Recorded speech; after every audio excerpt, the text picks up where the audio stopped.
Roses কিচেনে আপনাকে welcome. আমার আজকের আয়োজনে দেখিয়েছি পটল ভাজি।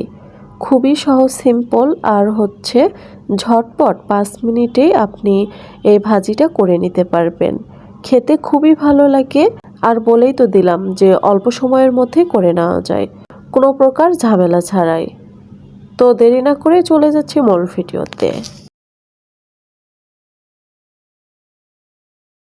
প্রথমে এখানে দেখতে পাচ্ছেন পটলগুলো আমি রেগুলার পিস করে কেটে নিয়েছি। এই যে এরকম লম্বা লম্বা করে। তো পটলগুলো আমি ধুয়ে তুলে নেব। এখন ভাজির জন্য একটা কড়াই বসিয়ে দিয়েছি।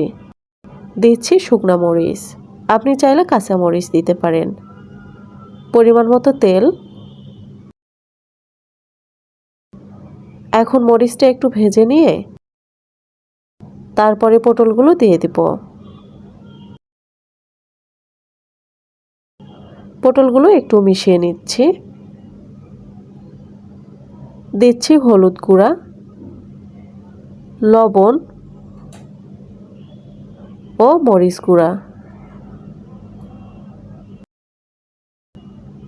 এখন সবকিছু মিশিয়ে নিচ্ছি, দেন ঢেকে দিব।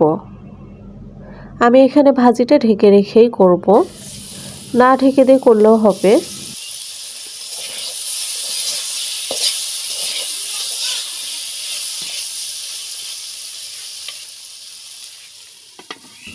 তো এখানে এই যে এখন আর ঢাকনা দিব না, এখন এভাবে এটা নেড়ে চেড়ে ক্রিস্পি করে ভেজে নিব। তো এখানে এই যে এই কড়াইটাতে ভাজি তেমন একটা ভালো হচ্ছে না, এখানে তলায় এই যে লেগে যাচ্ছে। তো আমি এই কড়াই থেকে আরেকটা প্যানে ভাজিগুলো বার করে নিব।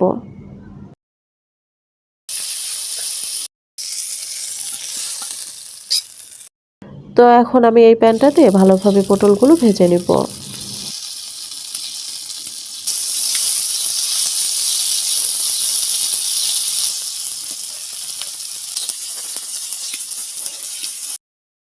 তো কিছুক্ষণ পরে এই যে আমার এখানে ভাজিগুলো প্রায় শেষ দিকে।